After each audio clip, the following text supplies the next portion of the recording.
Greetings, fellow viewers, and welcome to another episode of Anime Anticlimax. We've been doing these episodes for over a year now, almost two. In June, it'll be 2 years. Ish, yeah. I thought for the holidays, yes, last year we did Itsudate My Santa, which is a Christmas anime. So I decided to do another Christmas anime called The Gregory Horror Show. As you all could tell, it's very Christmassy. Very much so. And it is a very interesting concept series about an individual who just finds themselves at this mysterious hotel run by Gregory. And we'll get more into plot lines after we go through. I'm going to cover this a little bit differently than we have in other episodes, mainly because this runs slightly different than a lot of traditional anime. So I'm just going to get first impressions. So actually, why don't I start with Jake, since he is right next to me. Was this your first time seeing Gregory Horror Show? Yes and no. As our faithful viewers will be aware, we attempted a Gregory Horror Show playthrough of the video game in October.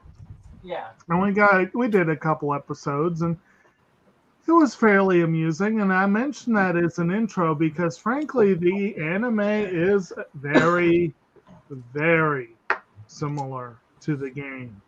I think they had the same voice cast. It certainly sounded no. Yeah, they have different. Definitely Judgment Boy, for instance, is a good example.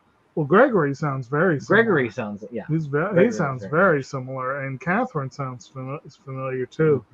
Well, anyway, I'm no expert on video games, and I don't pretend to be. But anyway,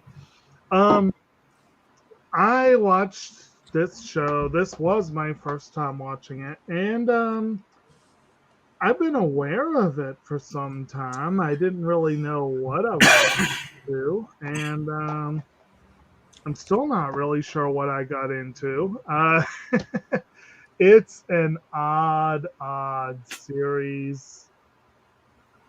I found it nearly impossible to marathon because just a few episodes in, my mind would start to wander.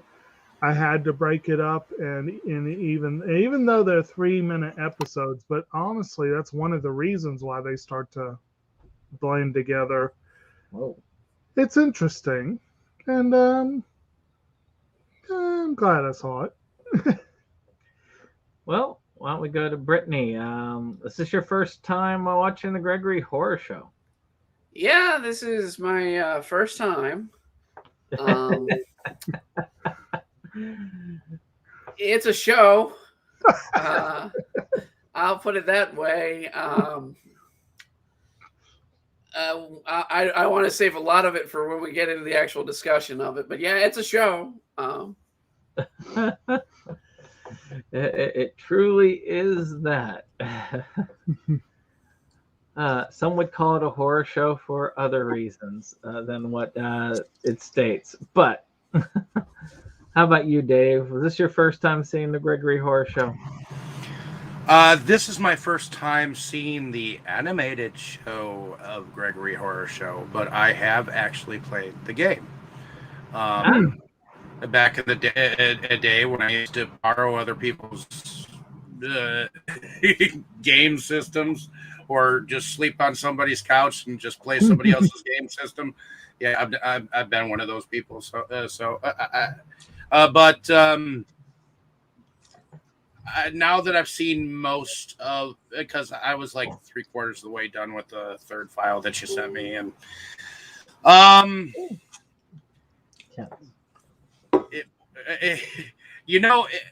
if you play a game and it's got a backstory, like there's a story in between games that tells you the story, and then you go into gameplay, and well, this is just extended gameplay story. mixed Yeah. it mixed into snippets of Night Gallery episodes for your pleasure, except you don't know who's the guest, and Yeah. you're Gregory just is the same expected to voice, know but the moral of the well, yeah, story. I figured that. 'Cause it's And it was hard for me to pay attention. It was blocky. The characters were creative, but I can't say it was entertaining. The idea and concept were cool. The fact that you're invited to this hotel, you're invited to this train, it's cool. But you know, I'd kind of like to know who I am, like in every sense of the word. You know, like there's no reveal about who you are. You know, and that's what I don't like about it. But that's my first impression, and I'm sticking to it. And we can get more into it later. How about you, Roger? Is this your first time watching the show? Yes, it is the first time I'm watching the Gregory Horror Show. I've been aware of it for many years, but I've always been turned off by the graphics. I see it's all in the back of the box. I said, well, I'll think about it later. Maybe I'll complete my collection on it. But it just kind of floated away until you kind of brought it up. Said, well, I never did see it. And I said, well, I must admit, I want to save some of my more deeper introspections until we start talking about the plot. But it was an interesting journey, if I may say so. Well, this is not my first time watching the Gregory Horror Show. I was fascinated when I first saw the items come up on sale. I mean, they were in a bargain bin at the time. Right Stuff had them on the sale when all three volumes were still in print for like about $1 a volume. So I was like, I'll buy that for $1. Got a good deal, I imagine. So, and now I think volume 2 and 3 are out of print. So it's, it's very cool there. And then I kind of set on my shelf. And then one year I said I'd just plug it in. I didn't necessarily love the show when I watched it. But at the same time, I was fascinated by the fact that it was very different. It took a lot of risks and jumps that I'm not used to seeing, as far as in anime, and went a slightly different direction. So to me, it was kind of a breath of fresh air when it came to certain things. Then I heard about the game. Heard it was mostly released in Europe. My guess maybe it wasn't a region lock game, but it was only released in Europe. Never got released here, and that always fascinated me until I was able to get it by dubious means, and check it out for myself, which kind of runs like the Resident Evil 1 engine, pretty much. But I enjoyed that. And overall, I have a special place in my heart for the show. I can't watch it too many times, but I do enjoy it overall. So the series is split into 4 acts. The first act being the nightmare. Oh, let me focus in on us here so I can show it. All right. There it goes. The nightmare begins. And then the second act, which is, the second guest. It got listed as guest from hell on here. And the third one is, it's not that time either. The last train. I actually really like that particular visual. And then, of course, the other part, which they had split amongst the DVDs as extras, was the Bloody Cart, which is a Catherine-centric 12-episode run, which is probably why they split it up, because, I don't know. I mean, the 24 episode runs with like a few, like 3 minutes each. That's kind of worth buying, but like 12 episodes of that, you might as well just split that up instead of making it into a 4th volume. With the Gregory Horror Show, I'm going to mainly start with characters and then loosely hit the plot, because the plot is well, the plot is there, and there is definitely plot to them. But what this series focuses on most is character and meeting the different guests of the inn or the or Gregory house, which the game focuses even more on, because you've got to go through each of these places and you've got to please each of the guests and get a soul that they have. The plot is that you're a guest. You're a guest staying at the hotel. At least the first 2 stories, and then the third one involves you on a train. And believe it or not, this thing has other items, not just a video game and an anime, but a manga and a card game and a mobile game. So it got fairly popular in Japan for some interesting reason. So, Japan likes weird things. Let's put it that way. They do. And I like weird things, and this really fits the weird and strange. There are very few anime quite like this one. Well, that is true. I'm going to say there's nothing like that. I would have to agree.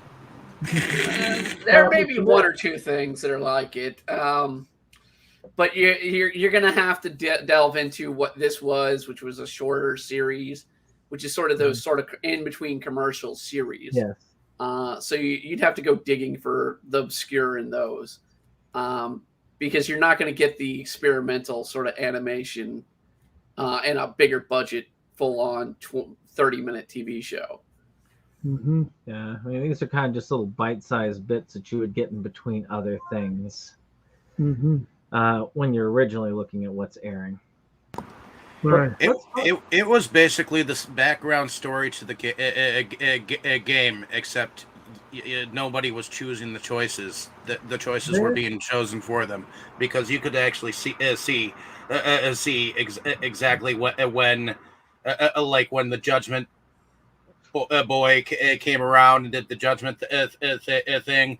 He actually said, "Judge now." Okay, you have judged. And so they've changed that character around. Go ahead. That's what I wanted to kind of bring up. This is why aspect ratio was interesting, and I brought this up in chat through thing. The aspect ratio of this series is 5:4. Which is a computer monitor aspect ratio. This is more seen through stuff like Myst, Seventh Guest, and it also shows through, they made it in Soft Image. I wouldn't be surprised if that was the program that made this series, because you get that strange aspect ratio, that it's not quite the 3:2 that you get with a regular regular SD TV, and of course by this point when this series was coming out, it was not HD quality. Well, still not HD. Yeah, still not HD. Right. Well, it's like I said. To me, I mean, again, I'm no expert on the game or the anime, but from what I've seen of both, I really thought it really felt like game cutscenes strung together pretty much. It really felt like you're watching an extended playthrough. Just although, like I think, Dave, I think it was you that said without you actually actively participating. Correct. Though as you've noticed that from what you played of the game, that certain characters are introduced differently at different times, and they do run it as it's its own thing. It definitely is different. Like characters that I was introduced to in the game are introduced in different orders, and the Gregory seems a little bit more actively involved in some of the shenanigans that go on. Uh, for what I've seen so far in the game, he seems more of a passive conduit, like offering warnings, but really more. Oh, he's involved in the game as well. Because really, if you think about it, any game could technically go and do this. If you took Silent Hill and took the backstory of that and cut all the gameplay out, there you have a series of snippets that you could probably put into a show just like this. Well, let's talk about Gregory. Okay. And he is. I've only seen either one in the English, and in the English, he is the same in both. Dave Pettit, or Pettit, I guess is how you pronounce that. Pettit. But I like his performance as. I will say this: I like Gregory as a character. Yeah. He's creepy. He's blatantly untrustworthy. He's weird as hell. And Pettit's vocal performance fits the character to a T. He's almost likable to me. Almost. And he's the main character in the third act. Right. There is no stand-in for you in that, where like the first two seasons, it's actually Gregory is the main character in the third season. I don't think there's any bad acting in this from the English dub, because I mean I only really watched the English dub, but I don't think there's any bad anybody that was like made me grind under the teeth sort of with their acting. Well, with the way that Eleanor Holt acts as Catherine, you wouldn't want to watch this at work. You definitely don't want to watch it with the speakers on. Let's put it that way. I mean, it'd probably be fine watching it at work without the noise, because you just be like, "What the hell is that lizard doing to that needle?" But what did the rest of y'all think of Gregory? Well, it basically is I kind of consider him like a Rod Sterling kind of guy. He was a narrator. He kind of guided yourself through the situations. Don't go through that door. It's unfortunate if you're walking around at this time. Stuff like that. So I kind of consider him as like the narrator of the series.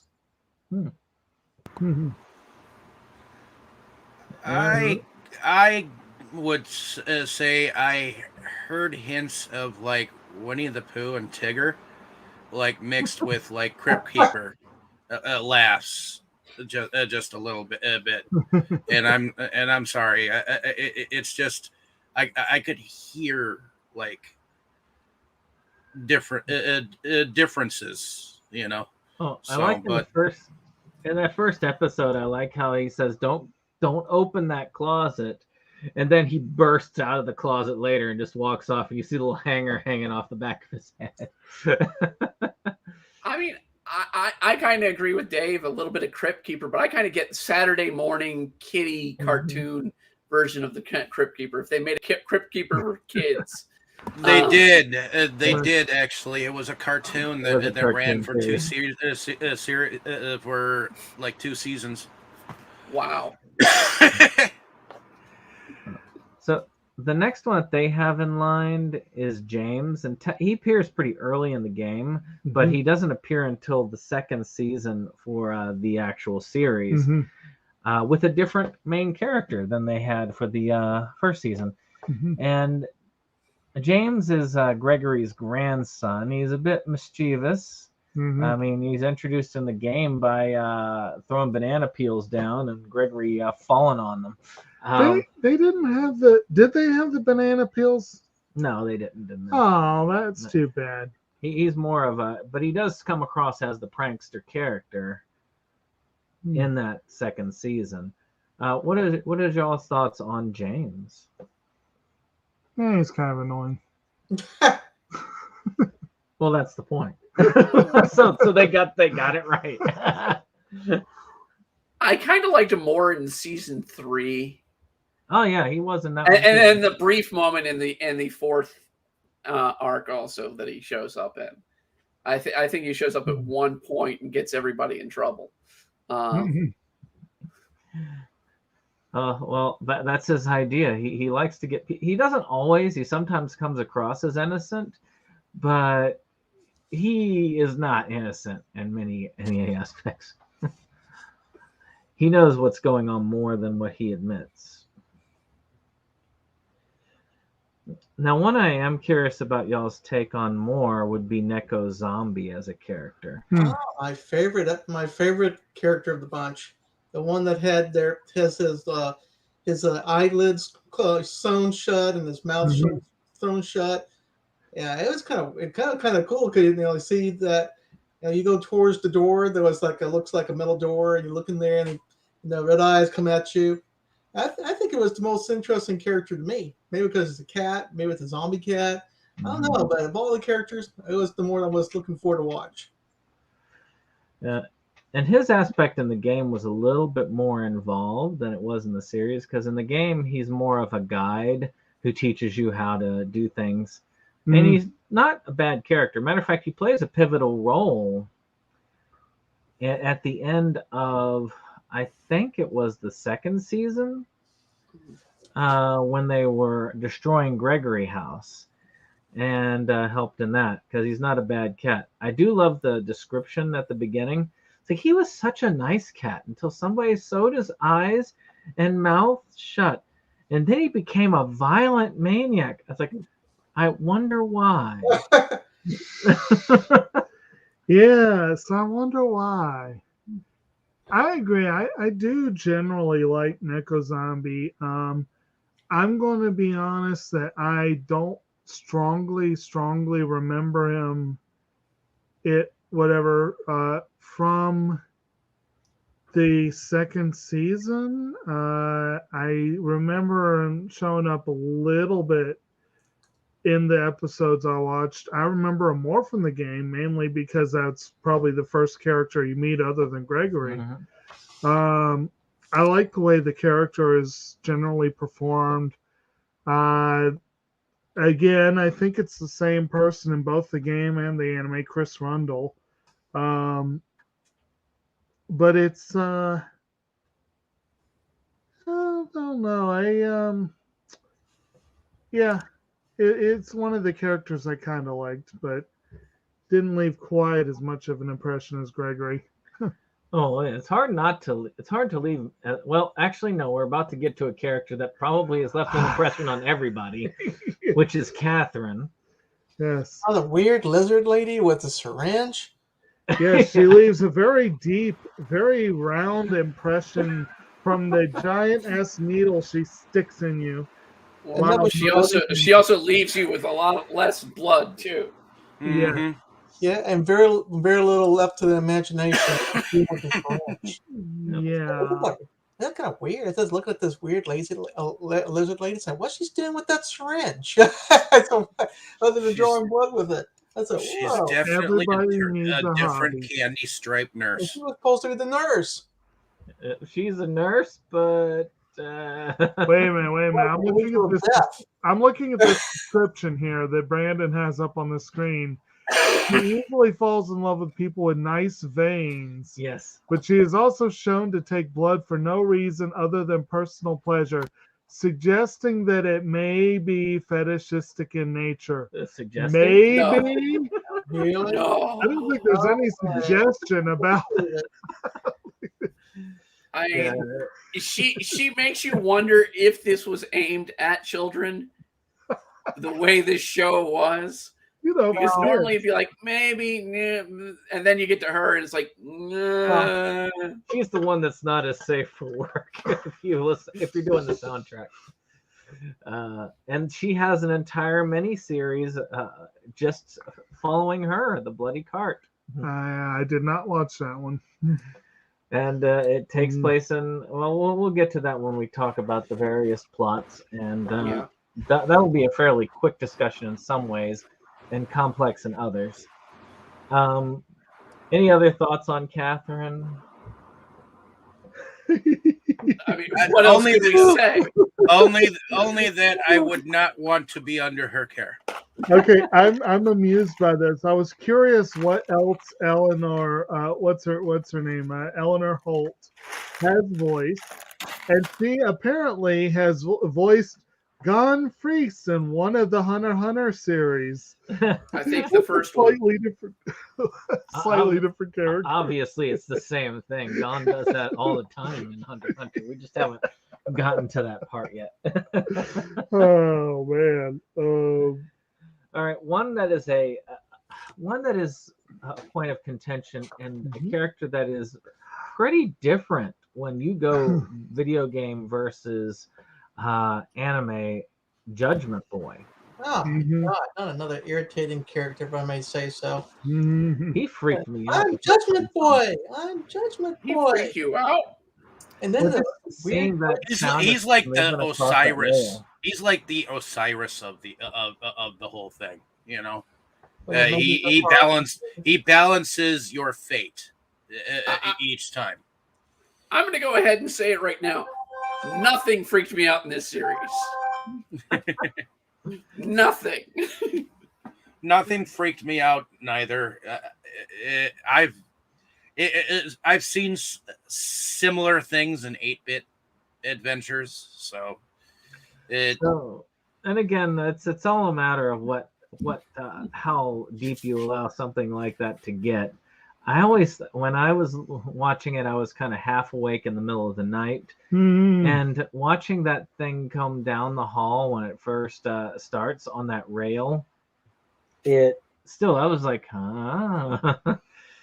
Because I thought to myself, if I was in that hotel and I saw that thing coming down the hall, I would probably go right back into the room.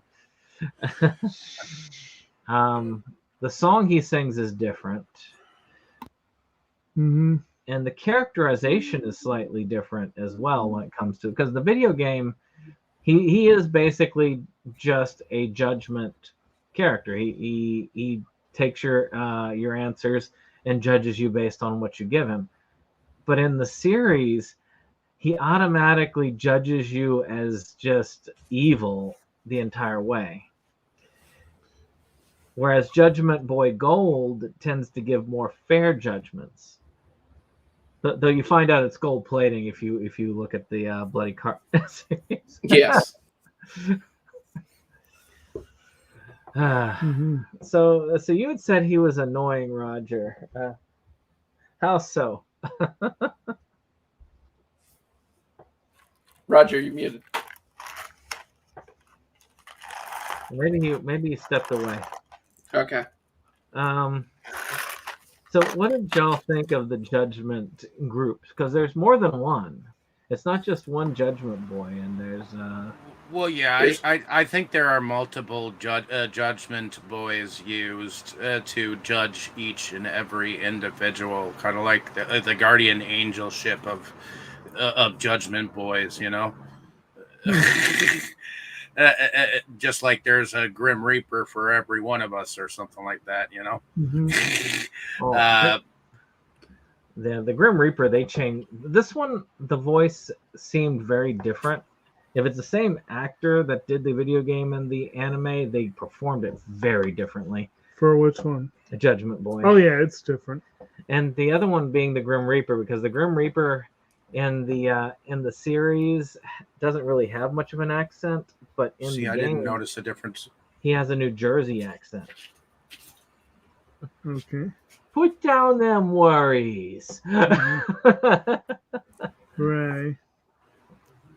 But he really doesn't have a huge part to play, the Grim Reaper, in the series. No, he doesn't. He has more of a part in the game.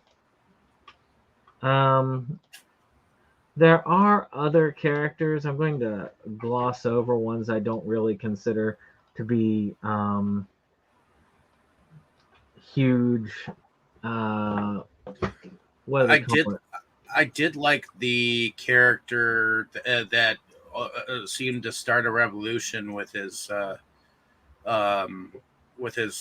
Wild West-ishness. Oh, the cactus guy, and yeah, the cactus gunman and cactus girl, his sister. I like girl over guy, but yeah. Well, it feels like she has more common sense than he does. Yeah. Mother! I just like that she keeps coming for revenge when it's just him doing something stupid. Yeah. And if you watch The Bloody Cart, she has an entertaining episode where she ends up becoming Catherine's assistant because she gets pissed off by her thinking her brother's in danger and he's actually partying it up with a bottle of tequila.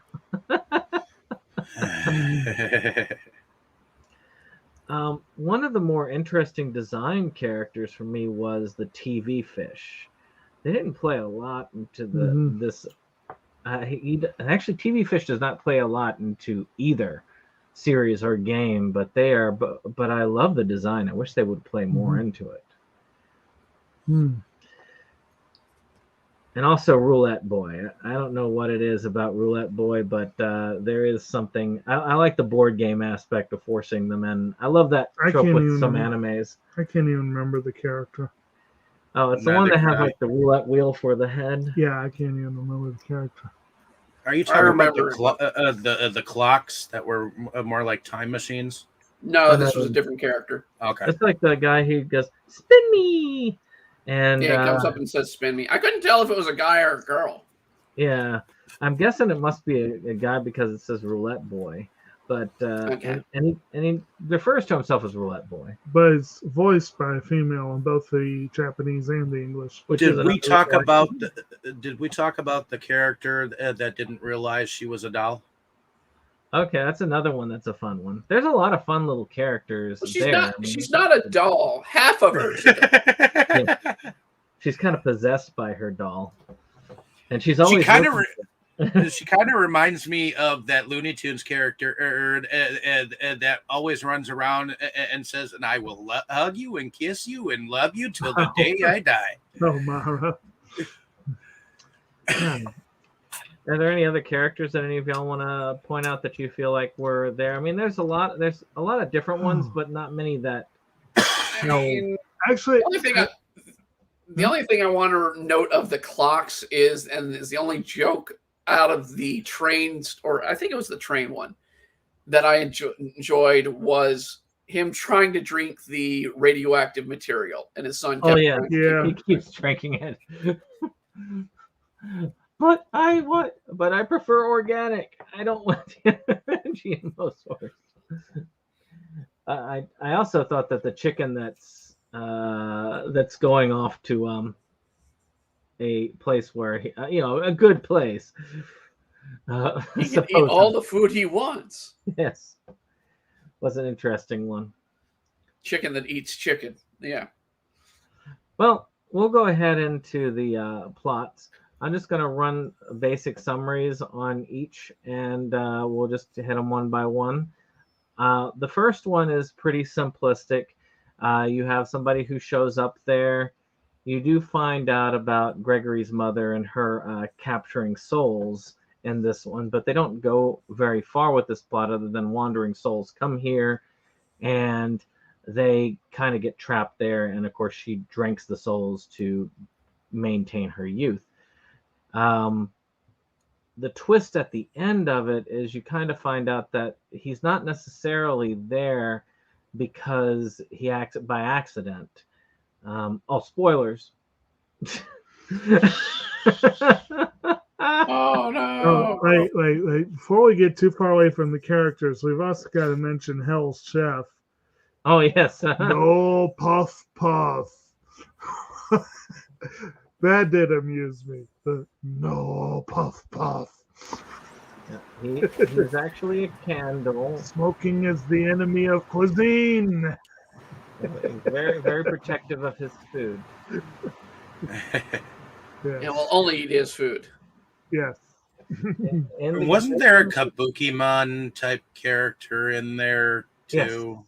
Yes. Yeah. You're with the bonsai? Yeah, there's a bonsai performer. The bonsai Kabukimon? Yeah. That was kind of fun. And one other one was like the sheep that was having your dreams. That was kind of an interesting character. That although that one showed up in the second season, right? I think so. And then like, on the train. And it's I thought that episode was kind of disturbing because I'm going to help you find sleep. Yeah. what is this private chat? Oh, It's okay. Roger. Roger's talking to a customer. That's why. uh-huh. But so yeah, he's I mean, the sheep's like, "I'll help you sleep." And the sheep's like injuring himself as he's jumping over and over again and hitting himself.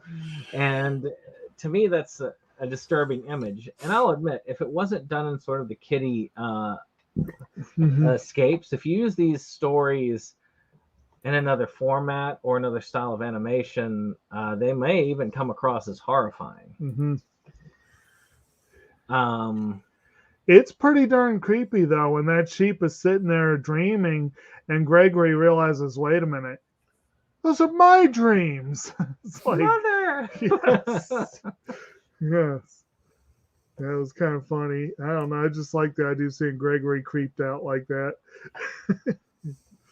But yeah. But yeah, I mean, the plot twist at the end of the first one is that this guy is a salaryman who is, he's got his wife and children, and like many in Japan, usually when they get married, the woman quits her job and becomes a full-time homemaker, and the husband works day in and day out, sometimes part-time jobs, sometimes there, and they work themselves to death, which is, and if you die at work, it's considered a good thing in Japanese culture because you're obviously a hard worker who died doing your work.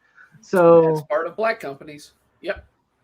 So it's a way he ended up in the Gregory house as a way of escape. Trying to escape from that life, and in a way that is a reflection on that society that has a extremely high suicide rate, and this level of societal, well, expectation is part of that. So it's a much darker thing if you look at it from more of an outside perspective, in that if you can look at it from that perspective of the culture. But what I guess I was distracted by the snippets of stories to realize that happened at the end of that. They were building towards it, but it was a very subtle thing. And the guy is clearly meant to be a stand-in of yourself, partially. I mean, you even have Devil Dog and Angel Dog trying to show them the way out. But what are y'all's thoughts on the plots of the first season? The Nightmare Begins. I mean, I will say the first season seemed the most like it would have been a video game. Yeah. In a sense to me, because while the second season also plays into the character viewpoint is you looking on in at the characters and having the story play out that way, it very much more has that feel. And then later, once you get to what he looks like in the end, that sort of, and you kind of showed it with the season 3 box, is what he ends up looking like, is this sort of businessman straight up look. That he's just another sort of corporate drone.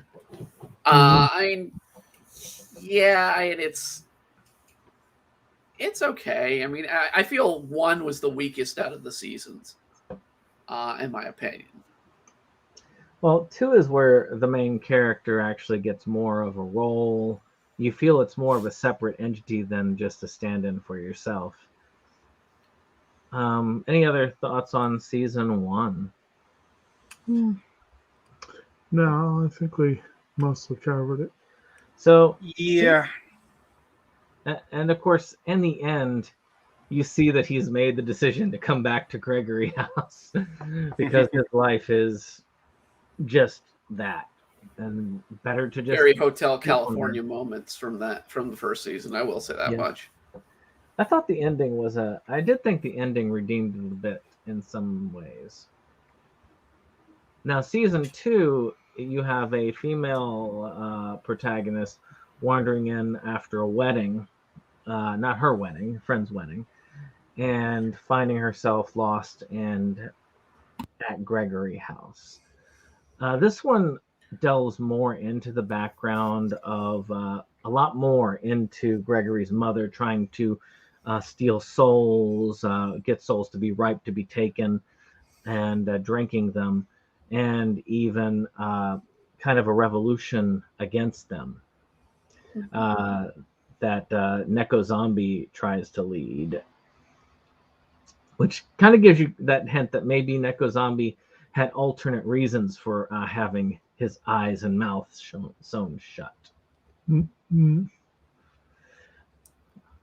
But Definitely. what were your thoughts on that season?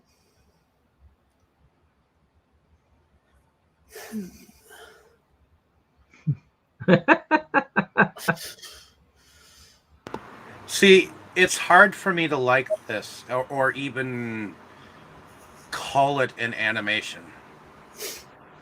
Oh, that is very different. It's exactly like the game, since I know that I played it, and to me it feels exactly like they had so much extra storyline that they couldn't put into the game, so that they decided to snip it together and make seasonal stories based around wraparounds, and make it an anthological approach to make it interesting, and then have different characters play throughout. And it was just hard for me to follow the storyline of each of the seasons for me to even retain that much of the plot. It's probably one that should be taken in snippets, but I'd say that for many of these, I really don't feel like very staccato would be binged all at once. I feel like they should be taken in sections and watched over like a week period. See, it's much easier when we get them the way we've gotten these in chunks. It's much easier. I guess it would be so much easier if it weren't exactly like game characters. Maybe if it was more like Japanese animation as I'm used to seeing it, And also, honestly, if they were maybe 5 to 7 minute chunks instead of 3 minutes, because 3 minutes doesn't really give you a lot of time to really get into it. So, like, that works for a show like Hetalia that's meant to be very episodic. But to be honest with this one, I could not pick up the through line of a plot, partly because they just all ran together, And again, it's hard. Like, I didn't, when I first saw Hetalia, I did binge it, and I didn't like the first season because of it. It was not until I split it up that I liked it more. I'm not saying that this one is as good as that, because Hetalia is much better written, better animated. Well, yeah, it's better. It's animated. It's better written. It knows what genre it's in. Because I laugh at the concept when I did research on this, that it's listed as horror, and I don't think there's a single moment of horror to me. Maybe for a child. If you think about it. Maybe for a young child. I don't even see a 10-year-old being horrid at this. You gotta admit, like a 7 or 8 year old that's not overexposed to horror as a child and desensitized. But I would not put a child in front with Catherine. Yeah, well, that's the thing. Yeah, I would think Catherine would be quite horrifying. That's kind of horrible. Yes. So, well, why don't I go into season? Put that child off. I want to go back. I want to go back to the second season. So the second season, basically, the main character fears about being the whole threat to be married, and so it constantly is the running gag. And we have the one moment. The only moment I really remember of season 2 was where she dreams of getting married to the protagonist of the first one, who then turns into Gregory. Yeah, it's that's one. The way that they ended that one was interesting, because instead of being the either defeating them or coming back as a lost soul, she's more given the offer to join them in their evil instead of go out, because the main character, none of the characters are good people necessarily. I mean, one of them is more just like a salary worker, but the other one, you can tell that she has a lot of conflict that she's not all that different from Gregory's mother in some ways. Kind of wanting time to stand still and finding the fact that it's moving forward. And it's illustrated when they showed the rose at the very beginning, where the rose is asking for a hug with the thorns, knowing it's going to impale you when it does. Mm-hmm. The third season is probably the most different of all of them. It has probably the least feel of a video game.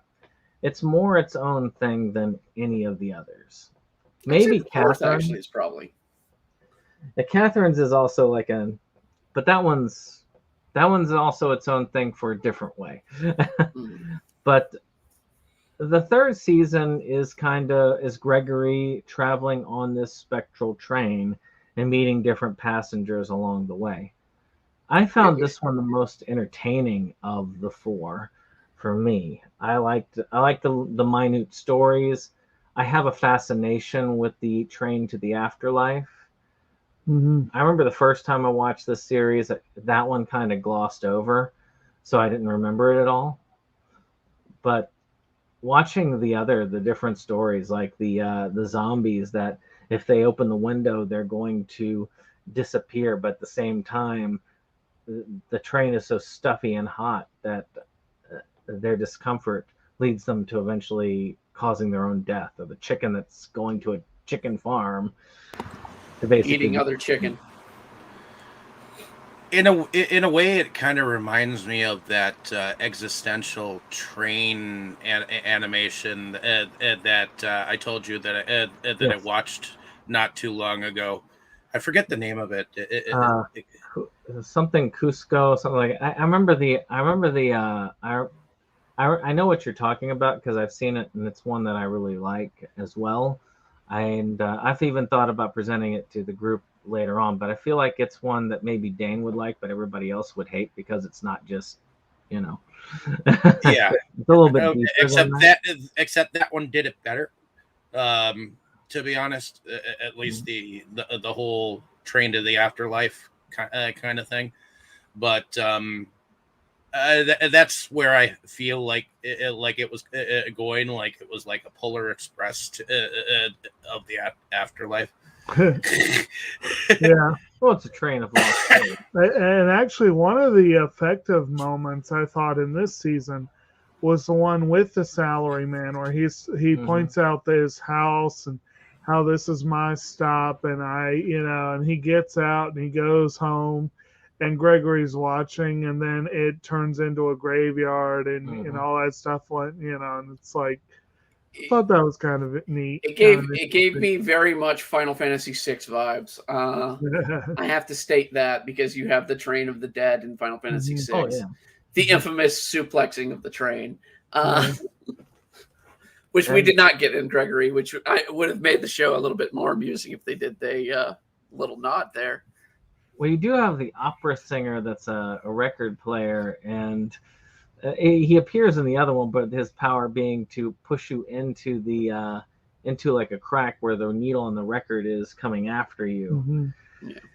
And that was a pretty interesting action sequence that they did there, where they had the train hopping different areas. Mm-hmm. That one gets kind of darker and darker as it goes, but it never really lightens up overall until you get to the end, where you have this kind of weird reflection of the train being a toy being played with by Gregory's grandson. Another one that was kind of dark and amusing at the same time was the part with the pig who was eating what Gregory said was clearly a pork chop, but he was very adamant that no, this is a steak, but it's horrible and it's absolutely.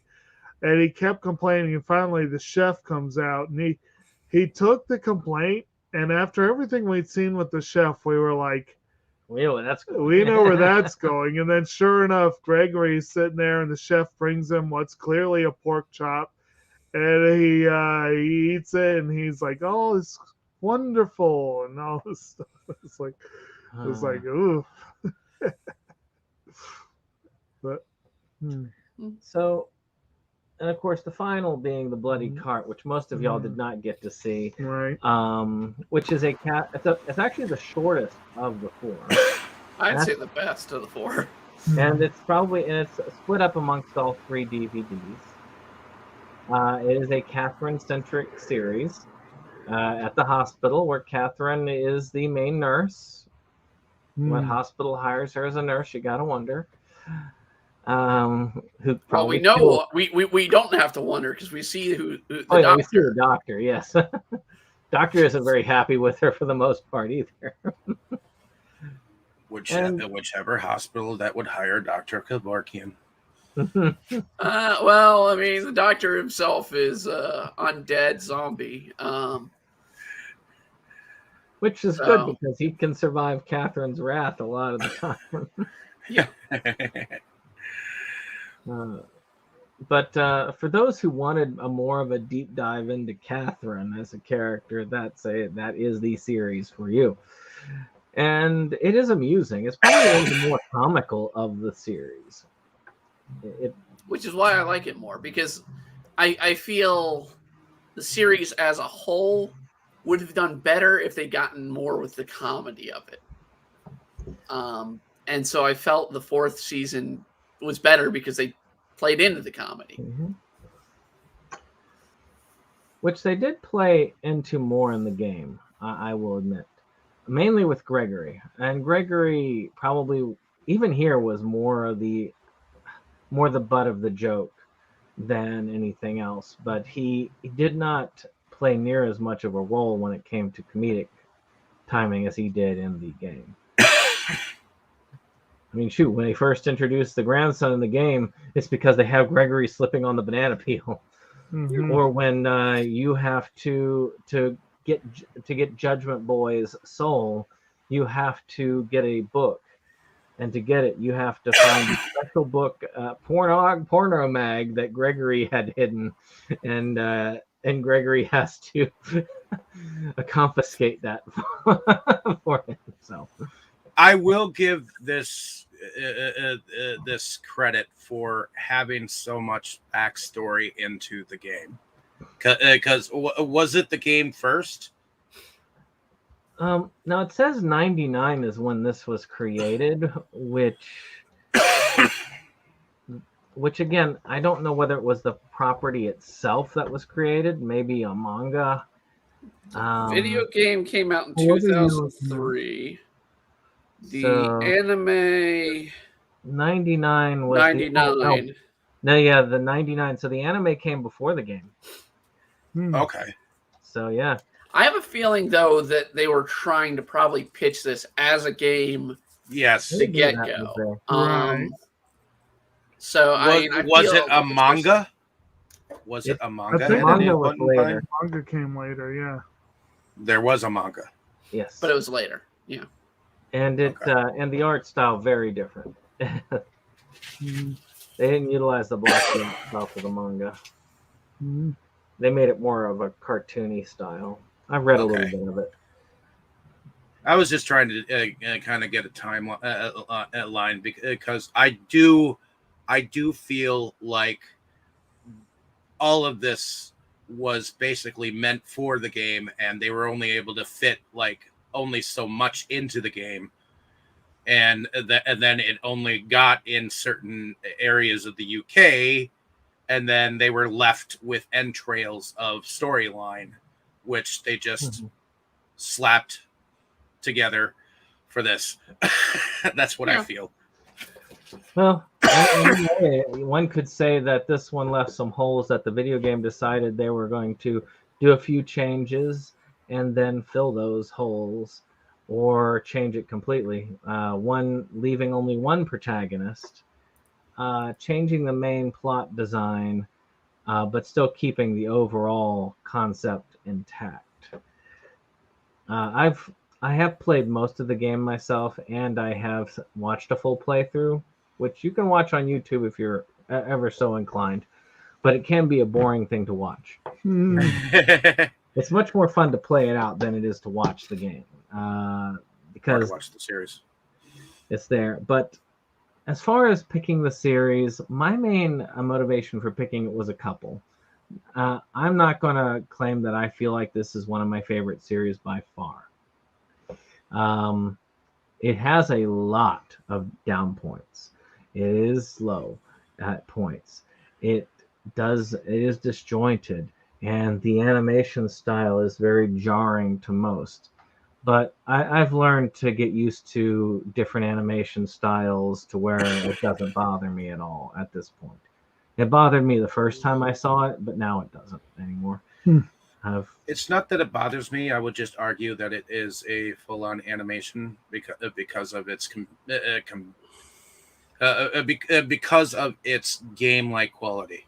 I still feel like it's extended play of the game and whatever that they couldn't use in the game. So that is my opinion. And again, to me, it's a unique item. It is. For what it is, there's not much what you've got here. And it's very rare to hear a lot of people talk about it or discuss it in nuance. And to me... Well, there's no reviews at all on IMDb, which shocks me. It's got star rating on IMDb, but no reviews at all. So, I mean, definitely, the animation is a little bit jarring for most people. I'm fine with it. Let me share a screen here, Brandon, if I can. Yeah. Let's see here. I want to just share. Yeah, I'm going to share my screen here, but I want to pull up something I did back in '99 myself using Softimage. So, the art quality of something like that is very reminiscent of 1999. It's something I'm used to. It's something that anybody who's been around back in the 1999, I'm pretty much from the mid 80s when you started getting computer animation, and you had stuff like, what was it? Was it the Police that came out? What Money for Nothing song? The Money for Nothing song. Yes. Dire Straits, yeah. Yeah, it was when that was the first sort of real CGI that people got incorporated with. And we developed slowly. It wasn't until Pixar and Disney really started taking over. Then we got this, all that where CGI became more and more prominent. The early 90s, we got Jurassic Park with the start with CGI. So, I mean, it's not unheard of and jarring. And having seen some weirdly animated Japanese anime before, it's not that jarring. I mean, for God's sake, there's Haribo Boyfriend, which is a pigeon-based romance story and for a video game. Then you absolutely have weird crap that Japan puts out there. What was that one that had like the it was like a cat and there's Nanacat, and then there was Nyan Cat. Both of them. No. We're talking about the CG. No, CG animated. Oh, it's like there's Cat Show. That was Nyan Cat, or not Nyan. No, it started with the G. I think it was. It was. I know which one you're talking about. The one that was Blocky's cats. All of them were Blocky cats, like square cats. So. Yeah. So I mean, I'm not torn off by the animation so much as I am torn off with the direction of this series. That's sort of what jarred me more than anything in the series. And for me, there are some gems within all of the rough. Like if they went back to it and like re-edited it and whatnot, I wouldn't mind seeing if they could like come out with something like that's less disjointed, Well, I think if it was in and has a 15-minute storyline. I mean, the 15-minute aspect might work well. I liked I did like some of the creepiness of some of the episodes, especially the train. I liked a lot of that existential dread that you could get from the stories that they told. Not all of it works, but there are a few episodes of the series as a whole that land pretty well on target. And a couple of character designs, like I say, I always thought TV Fish was a really creepy character, but they didn't do anything with it, which made me sad. Because the TV Fish would broadcast your inner thoughts, and they could have gone a lot of places with it, but they didn't go anywhere with it, really. Yeah. And I mean, I think that's kind of where it carries a ball and then it drops it. And I'm considering this is probably I'd like to see if there's another before it of CGI anime in Japan. See if this ranked before anything else. But I mean, it's kind of unique in that sense that, I mean, even now we have horrible CGI anime. Yes. I mean, the Berserk last version of Berserk came out. I've heard it was horrible. Fireworks was one that I thought would have been a good series, but some of the CGI was. Yeah, Fireworks had some really wonky. I would say X-Arm, but X-Arm technically is American / Korean. I heard that was awful too. But that's a mess all on its own.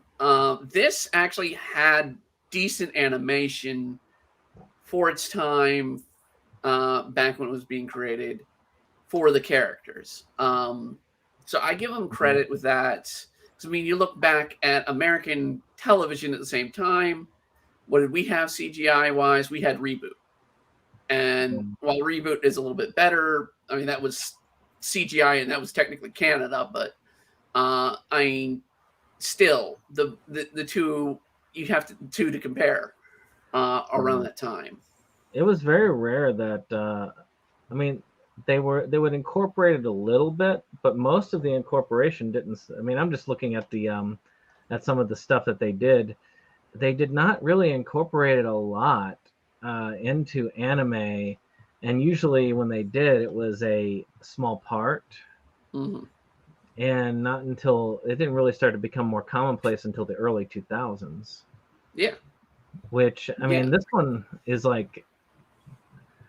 is one of those that probably one of the only, if not very few, at the time where it was 100% CG. Yeah, and this even in nowadays, you still don't get a fully CG anime series. You'll get backgrounds, you'll get effects, you'll get maybe robots done, but you rarely get a fully CG anime these days. Sometimes they'll do a blend with which X-Arm did. That's part of why X-Arm really got jarring. I mean, what was it? There was one I really loved, Kiraren Revolution. I really loved the show, but then they went entirely CG with it, and it looked awful after that. And it was when I dropped the series.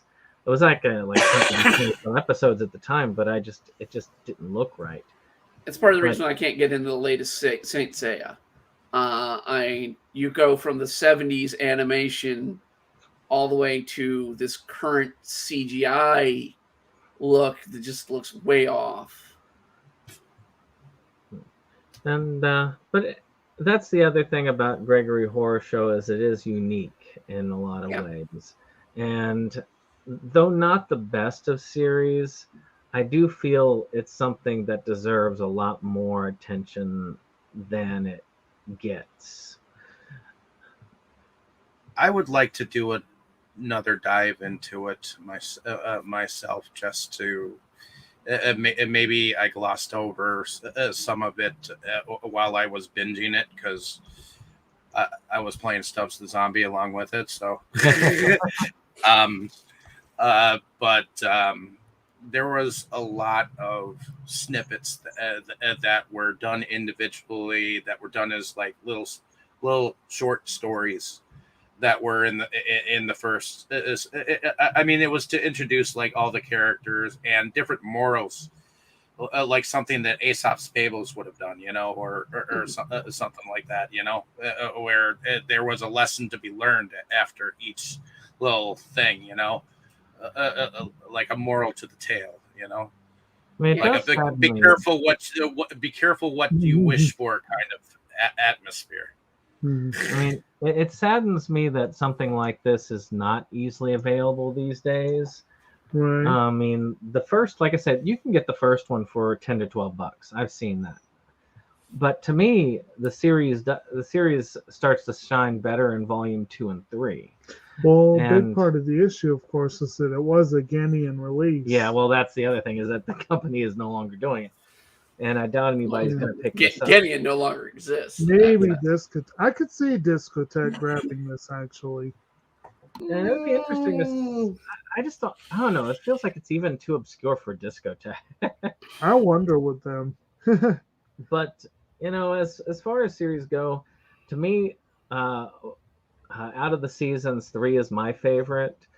How about the rest of y'all? Do y'all have a favorite season? Of course. I gotta give it to 4. Catherine is an interesting character. You know, to me, it was the more amusing series. When they're trying to actually be funny, they did okay. In my opinion, when they're trying to be horror, I'm like, eh. Yeah. I like the character design in this. I just wish that because they had so many characters, it got spread out too thin. I think that some of the characters, I would like to have been with more of the characters. I like the Roulette Boy board game concept where you have to complete his board game in order to do it. And Gregory, unfortunately, gets most of the damage as he goes through. See, again, I don't think the intent was to make an animated series. I think the intent was to make a game, and whatever they couldn't use in the game, they ended up using enough to make coherent snippets of moralistic tales, and ended up creating their own animal. And honestly, I think it deserves definitely a dive for some people who are interested in the earlier concepts of CGI. You know, did you have a favorite season as far as Feel For You, Dave? Not at this moment, because it was just so jumpy, and I'm still trying to. I'll leave it up if you ever want to take another dive into it, just as a leisurely dive. I think some of these episodes aren't pretty good on their own, but yes, they are scattered amongst a lot of stuff that is just thinned out and not as good as it could have been if they had longer episodes and more time to deal with it. Well, we can get Roger's opinion. Do you have a favorite season of the series? They're all strange, dude. But I just talk to this blindly. I probably like the 3rd season the best.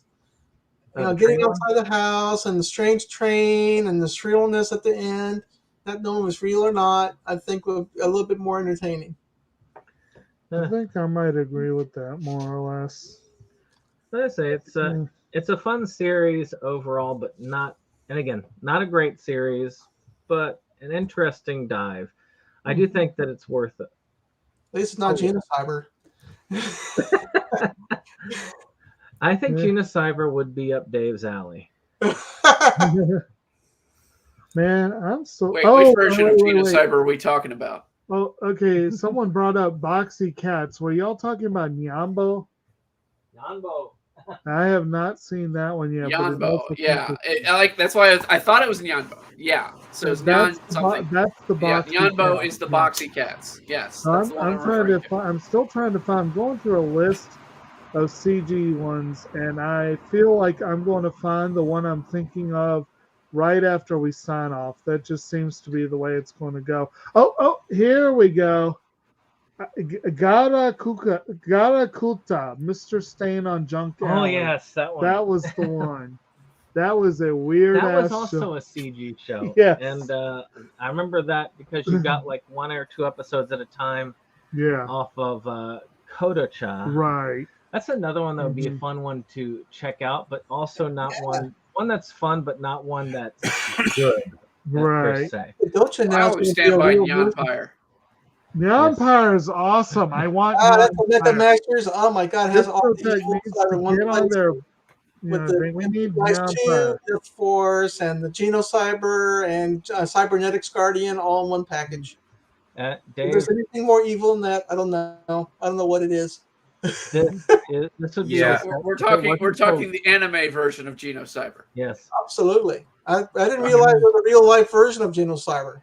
I believe If this there was is. not Oh my terribly God. accurate, I would give you this. How could you not do cheap. that real? How could you do that for real? God.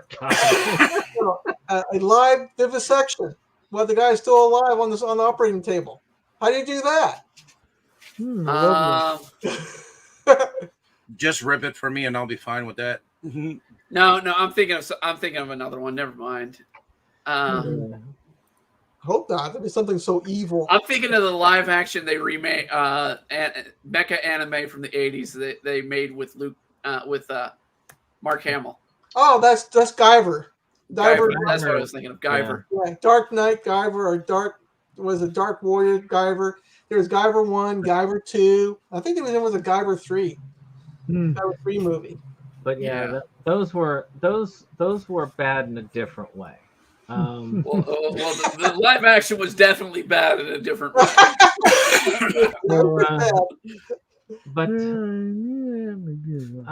Let's. I guess before we get to the last section of just favorite scenes, did y'all have any notes on the music? Well, I've got Stupid Judgment Boy stuck in my head. That's it's kind of hard one to dissect there, my friend. There really, like I said, there really wasn't, I think, a great deal to note with the music, except that it did a decent job of setting a creepy atmosphere. It had a creepy background track, but it's not something that you would play on its own necessarily. Right. Yeah, I mean, and the difference of the game, it was like in the anime, it's like he's just going, "Do you know who I am? My name is Judgment Boy." Whereas in the video game, he's like, "Do you know my name? Judgment." And he would just go around like that. He was not as annoying a character in the video game. He was much more of a fun character. Yeah, he was kind of fun in the game. He was more annoying in the show. Yes, he was, and the golden one too, the super Judgment Boy. Well, he appears in the 4th season, and he gets turned into an earring. Play. But Catherine falls for him for a while. So before we wrap up, also Roger, since I know you were kind of out of the conversation for the majority, did you have any things that you wanted to talk about plot-wise, character-wise, that you wanted us to know? Well, in this kind of a show, the short form anime shows, it's kind of hard to make a much plot out of it. It's like watching SNL. There's one skit after another skit or another skit. There was the kind of like overbranching storyline from the background from the main character. There was a guy that was narrating, how he got to the house, how he wanted to get away from the house, how he got back into the house. And then you had the young girl that was probably doing the same thing. And then you got then you have Greg. For some strange reason, the 3rd season switches to Gregory. He wanted to get out, and it's kind of weird. I mean, I guess it's. I tell you what, if you wanted to watch something different, you've been tired of watching, Card Captor Sakura and Steins Gate and all the quality stuff. And you just had to do something that was completely different. Yeah. Perhaps this is some way to snap you out of your funk. So this was something completely different. Now for something completely different. It is that. There was another series that I also liked, much like this, that was Katsu. odd that most people hated, which was Gyayu Manga Byori, which was something that most people did not watch because you could only get that by downloading it or finding it not so legally, which is sad because I'd love to see it ported. It's not going to get over here, but that was another one that had like very short episodes, very strange episodes with very odd humor. I remember a couple, like you had like the crime solving stuffed animals, and one of them gets taken away for child pornography. Or some of the oddness of it, which is a huge turnoff to a lot of people. And I do think that sometimes can be one of the big turnoffs. But I like odd stuff. I mean, shoot, Bobobo was one of my favorite series, for goodness sakes. And I know that's not a good series, but I like it anyway. So yeah, Now, Bobobo definitely has anime that's like that. Like they call it Ninja Joe. No More Life, and that's kind of like an oddball, kind of strange anime. If you're into strange stuff, like Azumanga Daioh is another one. Have like into strange stuff. I know I'm trying to branch off to different things, but yeah, if you're into strange stuff, then maybe you want to consider Ninja Joe, which is really, really kind of weird. It's still good. It was definitely made. Kyoto Animation made that one. And then you have the Azumanga Daioh is kind of odd as well. And yeah. I mean, Japan makes weird stuff. I mean, honestly. Yeah. There's a lot of weird anime out there that people may not have picked up, may not have watched. But you got to remember, this is the same country that brings us the Dong Festival.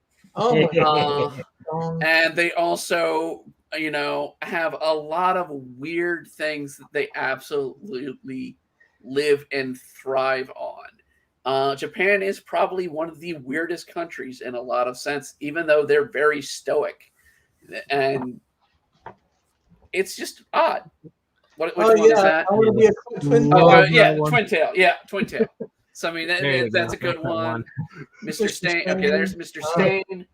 I mean, there's Cromartie. We talked about Cromartie High before. This one used Bobobo as part of my gateway into anime, and even more so, he used Excel Saga as part of my gateway. Oh, Excel Saga is very straightforward. Not strange at all. Not at all. Actually, Excel Saga would be a good one. Daikon Brothers is definitely a weird one. From the creators of Excel Saga, I believe. Yes. Let's see. Dragon Half. Dragon Half. Switch Kogumi. Yeah. Which by the way, Dragon Half was so much better. Magical Witch Puni-chan. Yeah. I do wish that they would have made I really wish that they would do another attempt at Dragon Half, because the manga is incredible. I love the manga. It is hilarious. But no, they couldn't find enough money under the seats. The people I would have held up Twin Tails too, Jacob, but you got it first. I said I would have put up Twin Tails too, but you got it first. Yes, that was a fun one. But and as far as Cat Soup is concerned, I mean, I will say that Cat Soup to me is superior to the Gregory Horror Show. The fact that yes, Cat Soup is incredibly odd, but there is a lot of depth in it, and it's worth multiple rewatches because you get a little bit more out of it every time you watch it, which you might get that out of the Gregory Horror Show, but nowhere near as on that level as far as our. Well, you want to talk about weird from the? Well, I mean, here's two other weird ones that are more long-running series. If I can get one, all right, here's one. Oh yeah, Roka Takahashi's, and another one Brandon has. Kodacha. Yeah, the first 16 episodes are really funny, and there was actually a side story to Kodacha that actually has the Sana movie you saw in the anime. They actually did animate it. It is a wonderful anime series. The only half of it got to America until recently. Okay, so they got the second half. It's going to be released, yeah. Okay. It has been released. Brandon, did they ever finish releasing Your Sarah? Oh, yeah. Lego did. Released. Now, Discotheque is but working on the now movie. Eastern Star is releasing the movies and the OVAs, and hopefully the TV series will come forward. Hopefully. Yeah, the whole anime is technically released, but it's all out of print. And Viz needs to do the same with Maison Koku, because I will never stop bitching at Viz for that one. Right. But I won't be surprised if Maison Cuckoo gets re-released on Blu-ray. I mean, I'd love that. Orange Road did, Commander Orange Road did, that will be a logical thing to get. Oh yeah. Well, Viz likes to hold back on their older titles. That's Kimaguri was an Animego release, as was Ursa Yatsura, so that would be but yeah, I think Viz does have some controlling interest though, so there. I know Viz did the American manga release of A Cheeky Angel. That's a show that needs a damn American release. Actually, I will say you can watch it on YouTube. The entire series is on YouTube. I still want to have it. I know. I still want to have it too. It's a wonderful series, but I found it on YouTube. I've been slowly rewatching the series because I love the series. Oh, but it's a very entertaining series. But that's the Brandon thing. Brandon and I marathoned our way through that series against each other. So, that one actually can be binged without too much missing. But the problem is, then you'll run out of episodes and you'll wonder where they went. And right. But other series, like the weird ones like Ursa Yatsura, however, they are not to be binged. They are not good to binge. No. You can watch like a handful of episodes at a time, but if you were to say, okay, sit down and watch all of them at once, like I did. It's impossible. 192 episodes. For God's sake, there is a competitive bread making anime, okay? Yes. Yes, there is. Yes, there is. I need to see Akatari. It's a great series, and I'm glad that Funimation has it on their listing for digital watch. But unfortunately, it's only sub. It's funny. I've watched the whole series. Great. If you want to see something stupid with bread making, it does teach how to make bread, but it's really, really dumb. Well, shoot, Food Wars, which is popular. Yeah, Food Wars, another one. Yeah. Toriko, I think, is another one. Toriko had several crossovers with One Piece. One Piece itself is pretty weird. So I mean, good luck getting done with that. Like 1,000 episodes, just like a don't marathon One Piece. Hey, no, absolutely marathon One Piece. I've done it. You can do it in about 2 months. You're fine. Or while you guys are talking about food, actual legit food porn. Yes, that is a food porn. I admit that with Gourmet Girl, I felt embarrassed watching it around with roommates because the girls are literally climbing into food and and then you've got what's the butt competition? Oh yeah, Kaijo. Kaijo? Yeah, Kaijo. The chest and the butt company. Yes. I think we got a little we've gotten sidetracked. If you want to see a interesting back-to-back discussion, I don't remember whether it was on Delusions of Grandeur or Inside Movies Galore, but we did do a back-to-back discussion of Cat Soup and Dead Leaves, which we need to do an analysis of those individually one of these days. Both very fun, both very odd. I mean, Dead Leaves has a very interesting birth of a child, with the handgun being the first thing to come out. It's the American way.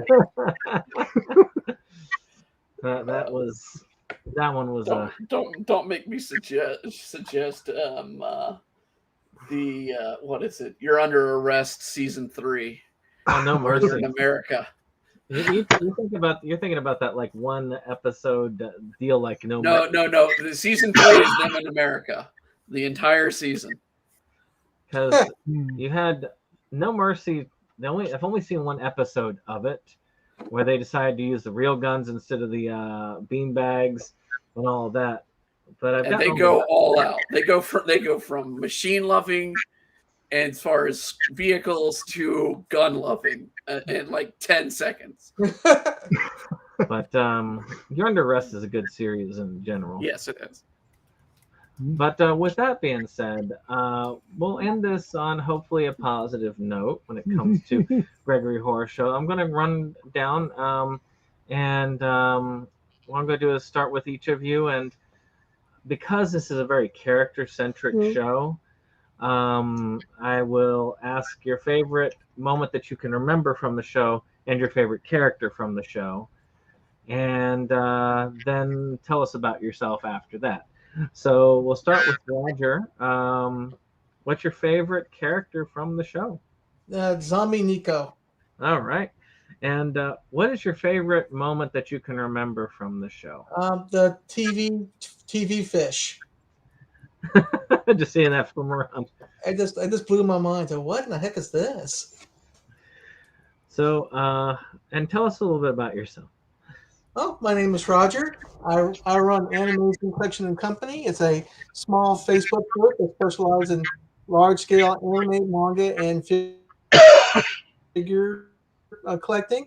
I also have the Super Grand Grandeur, which I hope that one day I can have the largest collection in Florida. So I'm definitely very pleased to be able to talk to all of you today. All right, Dave. So what is your favorite character that you can remember on the Gregory Horror Show? I would have to say that my favorite character would probably have to be Gregory. All right. An awesome character to be on that. Do you have a moment that you remember particularly? A moment that I remember specifically was the first time that the Judgment Boy actually judges, because the person that is supposed to be you has to make a decision between his life or his girlfriend, and the fact that he chooses his life, and he's like, well, don't be sorry, everyone thinks of themselves in the end, you know. So to me, that was interesting. So and my name is David Streggy. I am one of the founding fathers of Inside Movies Galore. I also run Delusions of Grandeur, where I go on about my own thoughts and my own views and my own video pickups. So come join us sometime. All right. So, Brittany, who's your favorite character? Cactus Girl. I like that she is always trying to bring vengeance for her brother, who usually is just doing something stupid. That brings me a nice little thing. As far as the favorite scene, it's actually the phone when they keep giving it money, and he's just like, "Yeah, I got all this money," and just walks off. It's like, that's not a phone, that's a guess. And so, I mean, that's probably was my favorite scene out of it. As always, I am Brittany Dotson, aka Embry Arts. I do video games playthroughs. I do art streams.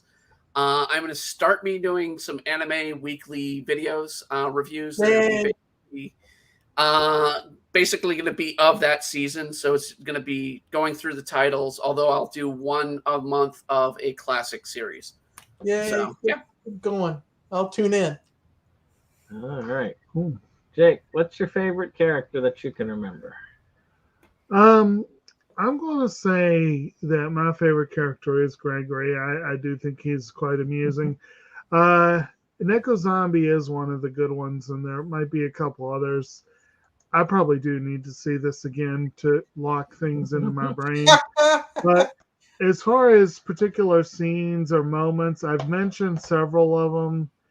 But if I had to pick a favorite, I probably would have to go with No Puff Puff.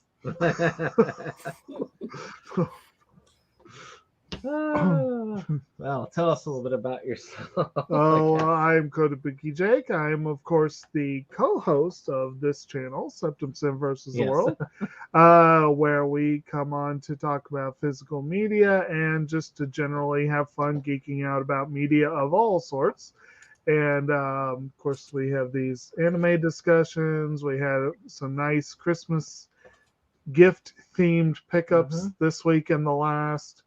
And we have some other talks here and there, and yeah. So of course, my favorite character. There's so many. I like all the characters. I think TV Fish is probably my favorite character, even though it's underused, just because I like the design of TV Fish. So I'll be different and choose that one. One of my favorite parts in the series, I'll choose a lighthearted one, though I like some of the darker parts of it. Is one where Cactus Girl is coming back to the hospital in the fourth season and trying to find her brother who has been locked away because Catherine is obsessed with him and goes all misery on him. And they come back there after the doctor is saying, I want to know where my tequila is gone. And we know where the tequila is gone. Gregory and Cactus Gunfire are just partying there, partying themselves off. And of course, she gets frustrated with the whole deal and ends up becoming Catherine's assistant, which I thought that was hilarious. And the fact that they could do all that in just like 3 to 5 minutes was pretty impressive, actually. Yeah. So that's my favorite on that. So, of course, I hope you've enjoyed this time's run. So we're going to go with a slight switch up in quality, supposedly. I've never seen the series. But next month, we're going to be going to... Is it a series? I thought it was a movie. It is a series, I'm pretty sure. It is The Count of Monte Cristo. Oh, yeah, that's a series. As a series. It's from the and it's their best stuff. Let me see. I've got the anime. I think it's under Count of Monte Cristo. Okay. Corpse. Yeah. Oh, there it is. There it is. Pioneer and American update with animation. Oh, you see, the way they've got it sitting here is they've got Count of Monte Cristo on the top and Gan Kutsul on the bottom. And this is the old way that that the save editions used to work, where they just take a regular edition and slap the green sticker on it, and then of course when you open it up, it's just the same edition. Yeah. And it is it's Dave's suggestion, so Dave will be hosting us. All right. Good job, Dave. So Dave, you got some good taste on there. It's a 24 episode series, so I would not recommend binging it in one night. It's going to be difficult to do that. Let's see, 30 minutes. I would remember less of this than Gregory Horror Show if I binged it all in one go.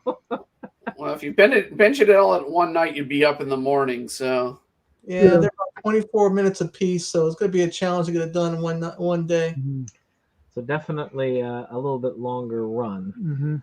But with that being said, I hope you all have enjoyed. Of course, I ask my guests to stay on a little bit longer after we're gone.